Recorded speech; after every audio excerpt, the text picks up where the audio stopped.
नमस्कार, मैं श्यामगिरी। आप देख रहे हैं टीएफडी इंडिया न्यूज 24। टीएफडी इंडिया न्यूज 24 में आप सभी दर्शकों का स्वागत है। इंडिया गठबंधन को तोड़कर भी अगर प्लान फेल हो गया है प्रधानमंत्री मोदी का और अमित शाह का, तो फिर इंडिया गठबंधन को तोड़ने से फायदा। अब सारी समस्या आकर के अटक गई है समाजवादी पार्टी पर। टीएमसी को तोड़ लिया, उद्धव ठाकरे को खरीद लिया, डीएमके को खरीद लिया, 28 खरीद लिया सांसद और 20 तोड़ लिया। 48 सांसद, 20 ममता के, 6 उद्धव ठाकरे के और 22 डीएमके के। 48 तोड़ लिया। अगर 48 को तोड़ करके भी इंडिया गठबंधन के सांसदों को मोदी शाह का प्लान फेल हो जाता है, तो फिर सवाल यह उठता है कि डिलिमिटेशन कैसे होगा, यह बिल कैसे पास होगा। इस बात को लेकर के प्रधानमंत्री के दफ्तर में बेचैनी बढ़ी हुई है, पीएमओ के अंदर। लेकिन यह सब जो हो रहा है, आप दर्शक सोचिए कि मानसून सत्र में जो जुलाई 21 से शुरू होगी और तकरीबन 22 दिसंबर तक चलेगा, 22 अगस्त तक चलेगा। इस एक महीने के अंदर 15 अगस्त को दिल्ली के लाल किले से प्रधानमंत्री का भाषण भी होने वाला है। जरा इसे भी समझना जरूरी है कि अगर डिलिमिटेशन बिल पास हो गया तो प्रधानमंत्री का भाषण कैसा होगा, क्योंकि डिलिमिटेशन और वन नेशन वन इलेक्शन का होगा। फिर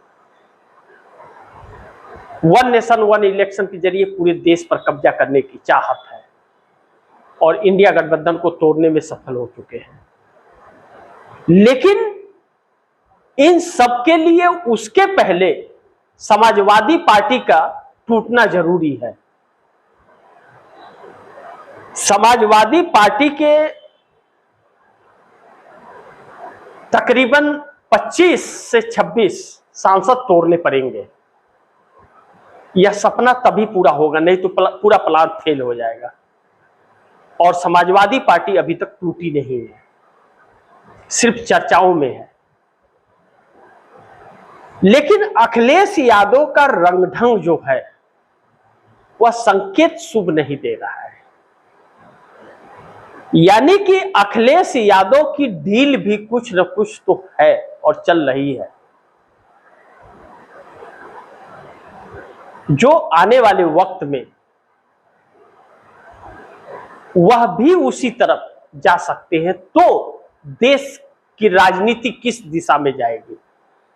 ऐसे में इंडिया गठबंधन के या 48 सांसदों को तोड़कर और अखिलेश यादव के सांसदों को न तोड़ पाने से प्लान फेल होता है, तो ऑफर अच्छा भी मिल सकता है अखिलेश यादव को। मान लीजिए कि न टूटे, लेकिन अगर मानसून सत्र में यह प्लान फेल हो गया, नहीं हुआ, तो फिर नरेंद्र मोदी 2029 का चुनाव वन नेशन वन इलेक्शन के तहत और डिलिमिटेशन वाला 850 सीटों पर चुनाव नहीं करा पाएंगे। फिर तो चुनाव जीतना इनके लिए बड़ी मुश्किल हो जाएगा। और इंडिया गठबंधन के वह दल जो भाजपा के साथ चले गए थे और भाजपा के खिलाफ वोट मांगे थे और भाजपा के साथ चले गए, उनके लिए बहुत बड़ी संकट खड़ी हो जाएगी। इन सभी के बीच कांग्रेस ने जो रास्ता अपनाया है, कांग्रेस को एक बेनिफिट बहुत काफी हुआ, जिसका लाभ 2029 के चुनाव में उसे मिलेगा। वह कि इंडिया गठबंधन के सभी नेताओं की एक एक की पहचान हो गई और जनता यह समझ गई कि जब यह सब भाजपा के ही साथ चले जाते हैं और टूट जाते हैं और बिक जाते हैं, इससे अच्छा इन्हें क्यों वोट देना। जब भाजपा के खिलाफ ही वोट करना है तो कांग्रेस को सीधा वोट करेंगे, कांग्रेस का प्रत्याशी है तो वोट देंगे, नहीं तो नहीं देंगे। तो इन क्षेत्रीय दलों की राजनीति धरी की धरी रह जाएगी, धरी की धरी रह जाएगी। फिर इनके सामने कोई विकल्प और ऑप्शंस नहीं बचेंगे और जनता को यह सबक सिखाना पड़ेगा, अन्यथा कहते हैं तब पछताए होत है क्या जब चिड़िया चुन गई खेत। तो स्थिति और परिस्थितियां यहां आकर के खड़ी हो जाएगी। और अब तो जब बात लोकतंत्र और संविधान की है और बात उन बच्चों के भविष्य की है जो पेपर लीक होने के शिकार हो गए हैं, उनकी वर्षों की मेहनत बेकार हो जा रही है इस सरकार की गलत नीतियों की वजह से। और यह गलत नीति नहीं है, यह सरकार की नीति है कि उस शिक्षा को, उस पेपर लीक को इस सरकार ने कमाई का जरिया बना लिया, हजारों करोड़ रुपए। अब ऐसे में दो तीन चीजें बड़ी महत्वपूर्ण है कि क्या एनडीए गठबंधन के अंदर जो यह इंडिया गठबंधन के लोग टूट करके आ रहे हैं, और जब यह टूट करके आ रहे हैं तो जो नीतीश और नायडू नंबर 1 और नंबर 2 पर एनडीए गठबंधन में बने हुए थे, बैसाखी के रूप में मोदी सरकार को समर्थन दे रहे थे और इनकी भी दुकान चल रही थी। नीतीश का कम, चंद्रबाबू नायडू का दुकान ज्यादा चल रहा था। 2 लाख से 2.5 लाख करोड़ रुपए तक का फायदा बेनिफिट केंद्र सरकार से उठा लिए थे, सिर्फ आंध्र प्रदेश से 18 सांसद चुन करके आए थे इसलिए। लेकिन उसी 18 सांसद के बाद 18 सांसद बिहार से भी हैं, लेकिन बिहार को तो वह फायदा नहीं मिला जो आंध्र प्रदेश को मिला। बिहार से भी 18 सांसदों का ही समर्थन है, लेकिन बिहार के सांसद एक नहीं है और आंध्रा के सांसद एक थे, तो आंध्रा 2 से 2.5 लाख करोड़ रुपया ले जाने में केंद्र से कामयाब हुआ और आंध्रा में कुछ काम किया। लेकिन बिहार के नीतीश कुमार 12 सांसद, चिराग पासवान 5, 17 सांसद, एक जीतन राम मांझी 18 सांसद और मंत्रालय भी ज्यादा। 3 मंत्रालय बिहार को दिया, 1 मंत्रालय आंध्रा को दिया, लेकिन बिहार में तो कुछ नहीं हुआ। बिहार में अपराध की संख्या बढ़ी, कर्ज की संख्या बढ़ी, बेशर्मी की संख्या बढ़ी। केंद्र से वह क्यों नहीं लेके जा सके जो चंद्रबाबू नायडू लेकर के गए? क्योंकि वह 3 बटे हुए थे। जीतन राम मांझी एमएसएमई मंत्री बन करके, लघु उद्योग मंत्री बन करके आराम से पड़े हुए, 50,000 करोड़ रुपए का से ज्यादा का फंड है, आराम से 40% आएगा। तो 40% आएगा तो 10% भाजपा को देके 30% अपने पास रहेगा, अपना काम बनता, भाड़ में जाए जनता। चिराग पासवान कहे तो युवा नेता जाते हैं, लेकिन वो हनुमान है मोदी के, तो मोदी के हनुमान है तो वह मोदी के चरणों में ही उनको रहना है, वहीं पे अपना जीवन व्यतीत करना। उनको तो किसी चीज से मतलब नहीं है, दुनिया लूट रही है तो लूट जाए, अब बच रही है तो बच जाए, कोई मतलब नहीं है 5 सांसदों को। और ज्यादा उठने की कोशिश करेंगे तो जेल के दरवाजे हैं ही, हैसियत में आ जाएंगे। और नीतीश कुमार न घर के न घाट के, कहीं के नहीं रहे। अब नीतीश कुमार की जरूरत नहीं है भाजपा को, नीतीश की मजबूरी है। अब भाजपा को कोई जरूरी नहीं है जाए, इंडिया गठबंधन के 48 सांसदों को लेकर के आ गई, तोड़ करके क्या जरूरत है? चंद्रबाबू नायडू भी जाए, उनका भी कोई जरूरत नहीं है, चंद्रबाबू नायडू की भी कोई जरूरत नहीं है। इसीलिए तो अमित शाह ने कहा कि आप अपने सांसदों का हमारे पार्टी में विलय कर दो, अन्यथा हमसे मुकाबला करने के लिए तैयार रहो। यानी कि तोड़े जाएंगे, मुकाबले का मतलब यह हुआ कि तोड़े जाएंगे वह। यानी कि चंद्रबाबू नायडू के 16 सांसद और 2 पवन कल्याण के 18 सांसद और नीतीश कुमार के 12 सांसद, इन 30 सांसदों पर अमित शाह की काली साया पड़ चुकी है। काली नजर कहे या काली साया कहे, कुछ भी कह लीजिए, यह पड़ चुका है। और पड़ चुका है तो टूटेंगे जरूर, और चाहे बिक जाएंगे। और सामना करने की जहां तक बात है, अमित शाह कह रहे हैं कि हमारा सामना करने के लिए तैयार रहिए, तो फिर यह भी पक्का है कि आंध्र प्रदेश के अंदर चंद्रबाबू नायडू का 2029 में वही हाल होगा जो ममता बनर्जी का हुआ है, और चंद्रबाबू नायडू कुछ भी नहीं कर पाएंगे, और भारतीय जनता पार्टी की पहली बार सरकार आंध्रा के अंदर आ जाएगी। और भारतीय जनता पार्टी की सरकार आ गई तो चंद्रबाबू नायडू न घर के न घाट के कहीं के नहीं रह जाएंगे, राजनीति दम तोड़ देगी उनकी। इस बात को चंद्रबाबू नायडू समझे या नहीं समझे, यह तो बात की बात है, लेकिन ऐसे हालात में चंद्रबाबू नायडू के साथ कितने रहेंगे उनकी पार्टी, सोचिए। चंद्रबाबू नायडू मौसम वैज्ञानिक कहे जाते थे। चंद्रबाबू नायडू के पास 16 सांसद और 2/3 बहुमत की सरकार। चंद्रबाबू नायडू क्या समझ नहीं पाए थे मोदी को 10 सालों में? 4 साल रह के 14 से 18 तक साथ भी छोड़ चुके थे, उसके बाद भी समझ नहीं पाए थे।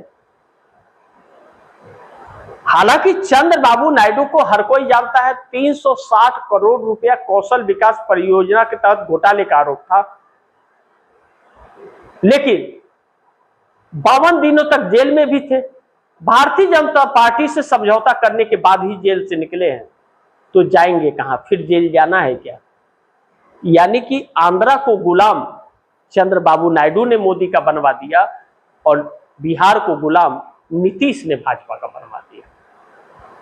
जब तक जेडीयू का सीएम था बिहार के अंदर, तब तक तो बिहार एक हद तक ठीक है, चलेगा, बिहार का ही है। लेकिन भाजपा का होने के बाद बिहार सुरक्षित नहीं है, ऐसे ही अपराध फैल रहा है, रोज अपराध हो रहे हैं।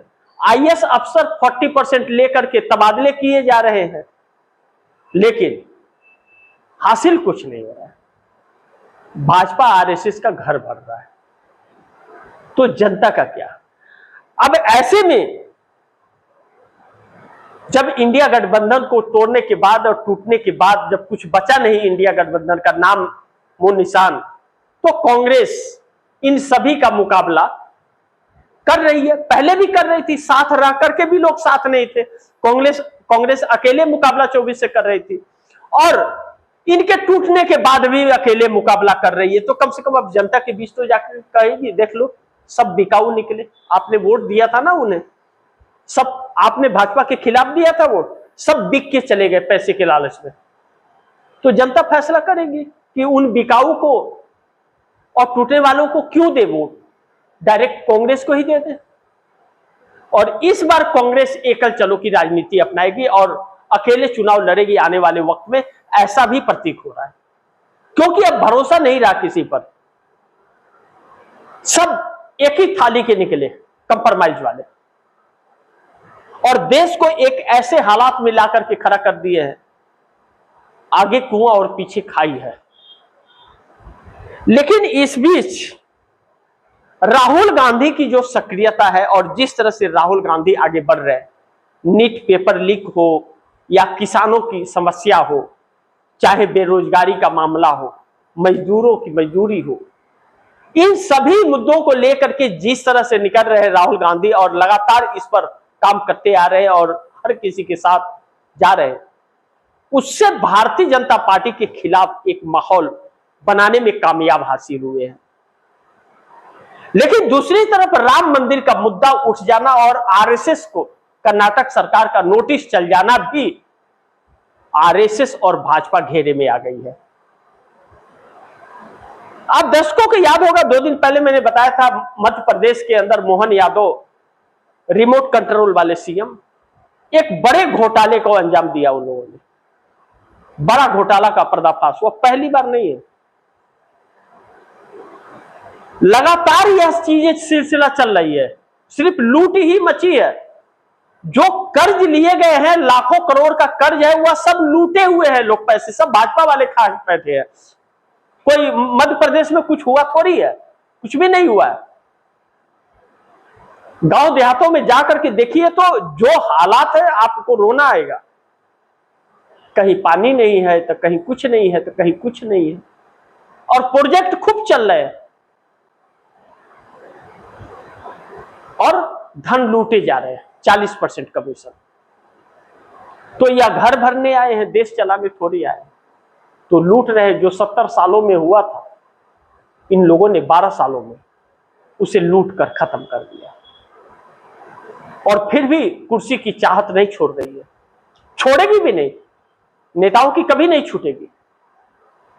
लेकिन इस देश की जनता ने भी थोड़ा कांग्रेस से नाराज थी कि कांग्रेस ने कुछ किया ही नहीं। अब आप बताइए कि भाजपा ने क्या किया। सोचिए, जो कांग्रेस ने एम्स बनाए, यूनिवर्सिटी बनाए, कॉलेज बनाए, बैंक बनाए, सारी संस्थाएं बनाई, रोजगार मिले, मोबाइल आया, पेट्रोल आया, गाड़ी आया, सब आया, मोदी ने क्या लाया? जय श्री राम, ताली थाली, यही लाया।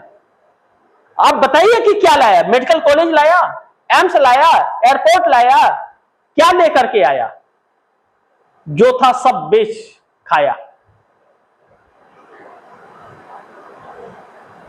तो अब 15 लाख तो 45 लाख हो गए होंगे आम लोगों के, जो 15 लाख खाते में आए, 45 लाख हो गए होंगे सबके पूरे। 2 करोड़ लोगों को रोजगार हर साल मिला, 12 दूना 24 करोड़ रुपया 12 सालों में मिल गया। 24 करोड़, 24 करोड़ का मतलब होता है कि 100 करोड़ लोग खुश हो गया। 100 करोड़ परिवार के अंदर है। बल्कि 100 करोड़ गरीबी रेखा के नीचे जा रहे हैं। अब 67% की बेरोजगारी है इस देश के अंदर। यह सरकार के आंकड़े हैं कि लगे हुए रोजगार चले गए, काला धन आ गया, वह 5 गुना हो गया, देश बदल गया, स्मार्ट सिटी बन गई। कहां गया मेक इन इंडिया? जो कंपनियां लगी थी वह भी चली गई। तो इस सरकार ने लूटा, और फिर भी अगर सही है तो सही है, फिर भी सरकार सही है तो सही है, उसमें क्या। तो जितना यह देश की सरकार दोषी है, जितना यह सहयोगी दल दोषी है, उतना ही इस देश की जनता दोषी है। क्योंकि आप दर्शकों को रोजगार की जरूरत है नहीं, बहन बेटियों की इज्जत की जरूरत है नहीं बचाने की, आपको रोजगार चाहिए नहीं, बच्चों के लिए शिक्षा चाहिए नहीं, स्वास्थ्य के लिए धक्के खाने हैं, तो ठीक है, अच्छी बात है। सरकार तो कह रही है कि देश को तो किसी बात की चिंता नहीं है, देश तो हमें जीता रहा है, हम अगर काम नहीं कर रहे तो देश हमें वोट कैसे दे रहा है। तो इसका मतलब आपके शिक्षा के कोई मुद्दा नहीं है, बहन बेटियों की सुरक्षा की कोई मुद्दा नहीं है, किसानों का कोई मुद्दा नहीं है इस देश के अंदर, महंगाई कोई मुद्दा नहीं है। जब मुद्दा ही नहीं है तो फिर तो सरकार ठीक है। तो फिर कहां दमन हो रहा है? और अगर हो रहा है तो फैसला कीजिए कि आपको कैसी सरकार चाहिए और किसकी सरकार चाहिए, कौन नेता चाहिए, बिकाऊ या काम करने वाला। फैसला आपका है। बाकी इंडिया गठबंधन हो या एनडीए गठबंधन हो, सब एक ही रहे मिले। जब सब टूट के चले ही गए, सब मिल ही गए, तो सब एक ही ना है। अकेली कांग्रेस ने, इसीलिए मल्लिकार्जुन खड़गे ने कहा था एकल चलो की राजनीति अपनाऊंगा, लेकिन राहुल गांधी इंडिया गठबंधन को कि सबको साथ लेकर के चलेंगे, साथ मुकाबला करेंगे कहा, और अंजाम सबके सब बीत गए। बाकी आप दर्शकों की क्या राय है, क्या सुझाव है, कमेंट बॉक्स में जरूर दीजिएगा। इस खबर को ज्यादा से ज्यादा शेयर कीजिएगा, अपने दोस्तों को भी कहिएगा आगे शेयर करें। और आपने अगर टीएफडी इंडिया न्यूज 24 को सब्सक्राइब नहीं किया, सब्सक्राइब कर लीजिए, अपने दोस्तों को भी कहिएगा सब्सक्राइब करें। मिलते हैं अगली खबर के साथ, तब तक के लिए नमस्कार।